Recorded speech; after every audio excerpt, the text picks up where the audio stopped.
Wakil Ketua TKN Prabowo Gibran Yusril Iza Mahendra meminta para pendukung Prabowo tidak khawatir atas gugatan hasil Pilpres yang diajukan kubu Anies dan Ganjar di MK. Yusril menyebut puluhan anggota timnya sudah menyiapkan argumentasi hukum dan bukti untuk mematahkan gugatan tersebut. Saat dikonfirmasi pada Minggu 24 Maret 2024, Yusril menyinggung salah satu tuntutan dari kubu Anies dan Ganjar, yakni meminta MK agar mendiskualifikasi Gibran.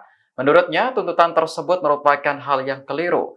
Pasalnya, Gibran diperbolehkan maju dengan berdasarkan putusan MK bernomor 90/PUU 21/2023. Dalam putusan tersebut, seseorang yang berusia di bawah 40 tahun boleh diajukan sebagai calon wakil presiden asalkan pernah atau sedang menjadi pejabat daerah. Yusril mengatakan bahwa pendaftaran Gibran sebagai cawapres dari Prabowo sejatinya sudah selesai. Jika ada yang keberatan, seharusnya diajukan sebelum tahapan Pilpres ke Bawaslu hingga PT UN.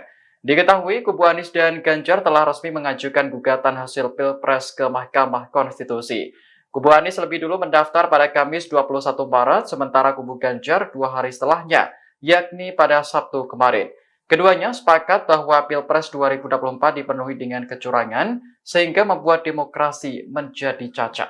Download Tribun X sekarang, menghadirkan lokal menjadi Indonesia.